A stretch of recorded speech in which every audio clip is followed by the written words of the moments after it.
ओम शांति। सभी बहनों भाई को ओम शांति। ओम शांति। ओम शांति। तो जब मेरे बाबा मुझे ज्ञान मिला था बाबा का, तो मुझे अपने गांव में से मिला था। कौन से बाबा का? शिव बाबा का।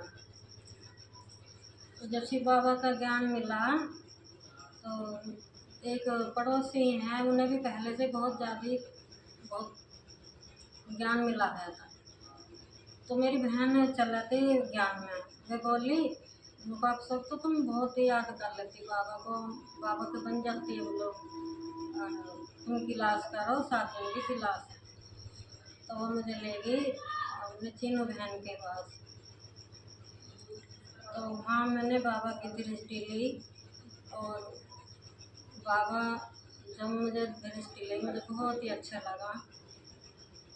और जब अच्छा लगा मुझे, तो मैं बाबा के ज्ञान में चलने लगी। सबने मेरा सपोर्ट करा, सबने मुझे सहारा दिया।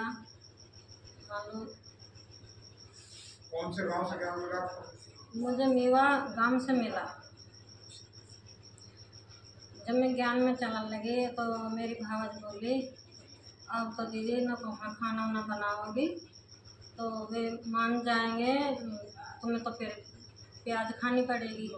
मैंने कहा वो तो मेरे ऊपर बात है भाई, वे चाहते हैं वे अपना खाना जैसे खाएंगे तो मैं उनके लिए ऐसा बना दूँगी। और है मेरी बात, मैं अपने ऊपर की बात है, वो तो मैं जैसा भी चाहूँगी वैसे खा सकती हूँ। तो मुझे वहाँ से ज्ञान मिला। बाबा का जब कुछ दिन चलती रही तो मेरे 3 बेटी थी।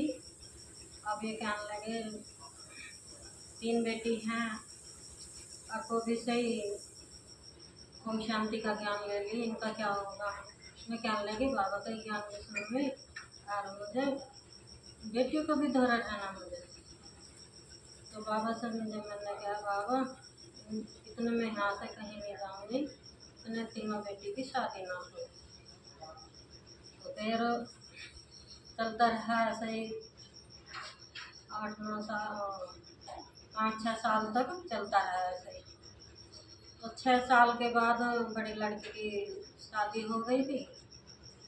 फिर तीसरी लड़की की, जब तीनों बेटियों की शादी हो गई तो मैं एक दिन बोली बाबा इस रसोई से मेरा कब छुटकारा पाएगा। तो बाबा ने बस मेरी बात ऐसे ही पकड़ी। तो तीनों बेटी की शादी होते ही 1 साल भी नहीं हुआ, लड़के की भी शादी हो गई। और लड़के के शादी के बाद मैं कहने लगी बाबा मुझे मुरली नहीं मिलती। और मैं कभी जाती हूँ कहीं, जब मैं मुरली सुन लेती घर में, मुझे वही मुरली सुनती थी मैं चोरी चारी से ही, सभी के परिवार से ही। तो बच्चों ने मेरा बहुत सपोर्ट करा है, बच्चे मुझे चोरी चोरी अपना मुरली सुनवा करते। तो यहाँ से तक तो बाबा ने मुझे इतना अनुभव करवाया। तो मैं कहती हूँ 6 साल में बच्चों की शादी हो गई, 4 बच्चों की। तो मैं कहती हूँ बाबा कहाँ तो सभी मेरे 2 जिठानी दुरानी के उनके बच्चे हो गए थे। मैं कहने लगी इनकी सबकी शादी हो गई, मेरे ही रह गई। अब मैं ये उनके होने से पहले ही इन बच्चों की शादी हो गई, अब एक रह रहा है। तो उसके बाद फिर मुझे लड़के की पढ़ाई रह रही थी। छोटा लड़का था, ना पॉलीटेक्निक का फॉर्म भर रखा था। तो जब वो उसे पैसों की कमी पड़ गई थी, 5,000 रुपये मैंने अपने पीएफ से मंगा लिए थे उनके लिए। कहने लगा मम्मी ये लास्ट मेरी पढ़ाई है और पापा पैसे नहीं दे रहे। मैं कहने लगी भैया चल मैं 5,000 रुपये तो मैं वहाँ से मंगा दूँ, फिर मम्मी के पास है 10,000 की और ज़रूरत है। तो 10,000 रुपये के पास में और पैसे ही नहीं थे किसी पे भी, अब मैं बड़े छोटे से मांग नहीं सकती।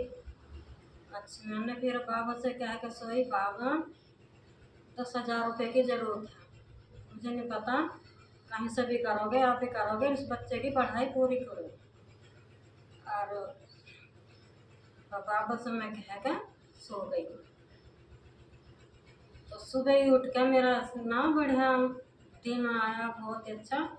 तो उसके पापा बोले कहाँ है रोहित? मैं कहीं यहीं है। तो कब जाएगा कॉलेज? मैं कहा वो कल जाने वाला था, कल उसे पैसे नहीं मिले। और मैं कहा आ तो जरूर ही जाएगा। तो मैंने सोचा कि ना तो कभी सच्चा समझा ना था। मैं कहा आज मुझे पैसे मिल जाएंगे। तो मेरे हाथ में एकदम खुशी हो के, नोनी पे कोई क्रोध में दिए क्या गुस्से में दिए, तो खुशी में होकर मुझे 10,000 रुपये मेरे हाथ में पकड़ा। कहने लगे ले रोहित तो अपना फार्म भर आ देगा और ये 10,000 रुपये। तो मैंने बाबा को सुबह ही जब मेरे हाथ में पैसे आ गए, मैंने बाबा को शुक्रिया करा, बाबा को थैंक्स बोला, बहुत बहुत धन्यवाद बाबा का। और ये मेरा अनुभव बहुत ही पक्का है से मुझे बाबा। और जब से मुझे बाबा मिले, सभी का ही, मेरे जेठ का भी, बच्चों का भी, जिठानी का भी, और पीहर के में भी, भाइयों भाइयों का, सबका सपोर्ट मिल रहा। कोई मुझे रोक नहीं है। बहुत अच्छा। ओम शांति।